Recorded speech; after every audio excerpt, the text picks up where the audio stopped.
नमस्कार, हिमाचल बुलेटिन में आपका स्वागत है। पेश है आज के समाचार। मुख्यमंत्री श्री जयराम ठाकुर ने आज शिमला से प्रदेश के विधायकों और उपायुक्तों के साथ वर्चुअल माध्यम से आयोजित बैठक की अध्यक्षता की। इस अवसर पर उन्होंने राज्य में 25 सितंबर 2021 को प्रधानमंत्री गरीब कल्याण अन्न योजना के तीसरे और चौथे चरण के शुभारंभ की तैयारियों की समीक्षा की। मुख्यमंत्री ने कहा कि केंद्रीय उपभोक्ता कार्य, खाद्य एवं सार्वजनिक वितरण मंत्री श्री पीयूष गोयल शिमला में इस मौके पर आयोजित राज्य स्तरीय समारोह की अध्यक्षता करेंगे। केंद्रीय मंत्री इस दौरान योजना के लाभार्थियों के साथ बातचीत भी करेंगे। उन्होंने कहा कि जिला मुख्यालय, उपमंडल, खंड, पंचायत और उचित मूल्य की दुकानों के स्तर पर भी समारोह आयोजित किए जाएंगे, जिसमें कुछ लाभार्थियों को राशन बैग भी उपलब्ध करवाए जाएंगे। उन्होंने कहा कि प्रधानमंत्री श्री नरेंद्र मोदी इस समारोह की अध्यक्षता करने वाले थे, लेकिन पूर्व निर्धारित कार्यक्रमों के कारण वह इसमें शामिल नहीं हो पाएंगे। मुख्यमंत्री ने कहा, इस कार्यक्रम की शुरुआत पहले मध्य प्रदेश से हुई। मध्य प्रदेश के मुख्यमंत्री शिवराज सिंह चौहान जी ने इस कॉन्सेप्ट को डेवलप किया कि जब हम इतना बड़ा काम कर रहे हैं, करोड़ों लोगों को हम राशन दे रहे हैं, भोजन दे रहे हैं, उनके साथ हमको संपर्क करना चाहिए, उनके साथ हमारा संवाद हो। उस दृष्टि से प्रधानमंत्री जी का कार्यक्रम, वर्चुअल कार्यक्रम उन्होंने अपने मध्य प्रदेश में जो किया, और वो कार्यक्रम बहुत बड़ा सफल कार्यक्रम रहा। और उस कार्यक्रम के बाद पूरे देश भर के लिए, एनडीए रूलिंग स्टेट जहां भी हैं, सभी के लिए इस बात के लिए आग्रह किया गया प्रधानमंत्री जी के द्वारा कि हमको, और पार्टी की ओर से भी किया गया, हमारे संगठन की ओर से भी, कि ये कार्यक्रम हर प्रदेश में करने हैं। कुछ जगह प्रधानमंत्री जी जुड़ रहे हैं, कुछ जगह प्रधानमंत्री जी के अलावा दूसरे मंत्री जुड़ रहे हैं।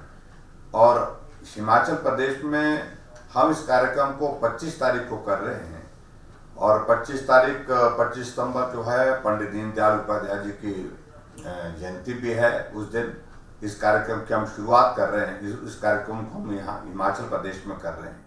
मुख्यमंत्री ने कहा कि विधायक अपने अपने विधानसभा क्षेत्र के किसी एक स्थान से समारोह में शामिल होंगे। जिन खंडों में पंचायती राज संस्थाओं के उपचुनावों के कारण आदर्श आचार संहिता लागू की गई है, वहां समारोह का आयोजन नहीं किया जाएगा। प्रदेश भर के सभी प्रमुख स्थानों पर 140 एलईडी स्क्रीन स्थापित की जाएंगी, ताकि लोग राज्य स्तरीय समारोह का सीधा प्रसारण देख सकें और इसमें अपनी सहभागिता जता सकें। जिला, उपमंडल, खंड, पंचायत और उचित मूल्य की दुकान स्तर पर भी इस कार्यक्रम का प्रसारण वर्चुअल माध्यम से किया जाएगा। श्री जयराम ठाकुर ने कहा कि कोविड-19 के चुनौतीपूर्ण समय में पीएम गरीब कल्याण अन्न योजना गरीबों, प्रवासी मजदूरों और बेरोजगारों को खाद्य सुरक्षा प्रदान करने के लिए प्रधानमंत्री श्री नरेंद्र मोदी की एक बड़ी पहल है। उन्होंने कहा कि हिमाचल प्रदेश में राष्ट्रीय खाद्य सुरक्षा अधिनियम के तहत 7,18,000 से अधिक राशन कार्ड धारक शामिल हैं, जिससे लगभग 29 लाख से अधिक लोग लाभान्वित हो रहे हैं। इन्हें अक्टूबर 2021 के अंत तक मुफ्त राशन बैग प्रदान किए जाएंगे। उन्होंने कहा कि इस समारोह के आयोजन का मुख्य उद्देश्य योजना के लाभार्थियों की अधिक से अधिक भागीदारी सुनिश्चित करना है, ताकि एनएफएसए परिवारों को राहत प्रदान करने के उद्देश्य से पिछले साल केंद्र द्वारा शुरू की गई इस विशेष योजना के बारे में उन्हें जागरूक किया जा सके। उन्होंने कहा कि 25 सितंबर को पंडित दीनदयाल उपाध्याय की जयंती भी है, जिन्होंने अंत्योदय की अवधारणा दी, और यह उनके संदेश को आगे बढ़ाने के लिए एक प्रासंगिक दिन है। मुख्यमंत्री ने उपायुक्तों को कोविड महामारी के प्रसार को रोकने के लिए प्रभावी कदम उठाने के निर्देश दिए और कहा कि विशेष रूप से कॉन्टैक्ट ट्रेसिंग पर ध्यान केंद्रित किया जाना चाहिए। हिमाचल प्रदेश सरकार ने केंद्र सरकार से 5% जीएसटी के अंतर्गत आने वाली सेवाओं की श्रेणी में रोपवे और परिवहन के अन्य अपरंपरागत तरीकों से संबंधित एक विशिष्ट प्रविष्टि को जोड़कर जीएसटी परिषद को जीएसटी दर 18% से घटाकर 5% करने पर विचार करने का आग्रह किया है। केंद्रीय वित्त मंत्री श्रीमती निर्मला सीतारमण को लिखे एक पत्र में मुख्यमंत्री श्री जयराम ठाकुर ने अवगत करवाया कि राज्य सरकार ने यात्रियों और सामान के परिवहन के लिए रोपवे की अवधारणा के उपयोग का निर्णय लिया है।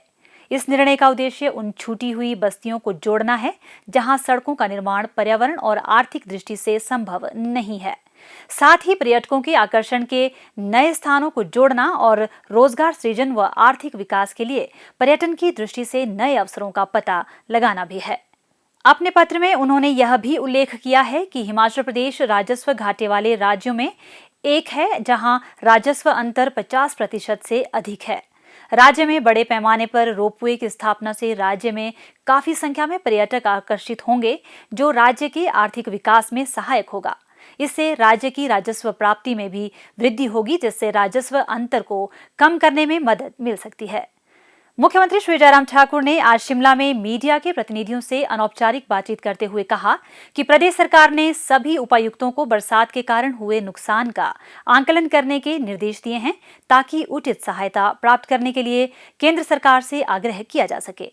अभी बरसात का मौसम चला हुआ है, अभी तक समाप्त नहीं हुआ है, और आमतौर पर जब बरसात समाप्त होती है उसके बाद एक असेसमेंट होती है, सेंटर की टीम भी विजिट करती है, और हम हिमाचल प्रदेश में हुए नुकसान के जायजे के लिए हमने सभी डिप्टी कमिश्नर्स को कह दिया है कि वो आकलन करें, असेसमेंट करें अपने अपने डिस्ट्रिक्ट में, और उसके साथ साथ में जब वो टीम केंद्र से आएगी विजिट करने के लिए हिमाचल प्रदेश में, उस असेसमेंट के आधार पर हम केंद्र को जो आकलन होगा असेसमेंट का उसको भेजेंगे, और केंद्र से आग्रह करेंगे कि हिमाचल प्रदेश में जो क्षति हुई है, नुकसान हुआ है और जान माल की, और उसके साथ साथ में इस बरसात के कारण जो हमारे विभिन्न प्रोजेक्ट्स जो है प्रभावित हुए हैं, तो उसके लिए केंद्र उचित मदद हमारी करे। मुख्यमंत्री श्री जयराम ठाकुर को आज सचिव शिक्षा श्री राजीव शर्मा और निदेशक उच्चतर शिक्षा डॉक्टर अमरजीत शर्मा ने हिमाचल प्रदेश कोविड-19 सॉलिडेरिटी राहत निधि में अंशदान के रूप में 3,68,709 रुपए के चेक भेंट किए। उन्होंने यह राशि MCM DAV कॉलेज कांगड़ा और जिला चंबा के DAV कॉलेज बनीखेत की ओर से भेंट की। मुख्यमंत्री ने इसके लिए महाविद्यालय प्रबंधन का आभार व्यक्त किया और कहा कि यह अंशदान जरूरतमंदों की सहायता के लिए सहायक सिद्ध होगा। स्वास्थ्य एवं परिवार कल्याण विभाग द्वारा दोपहर 2 बजे जारी बुलेटिन के अनुसार प्रदेश में कोरोना संक्रमण की जांच के लिए आज 1,955 लोगों के सैंपल लिए गए, जिनमें से 158 लोगों की रिपोर्ट नेगेटिव पाई गई है, जबकि 1,794 लोगों की रिपोर्ट आना बाकी है।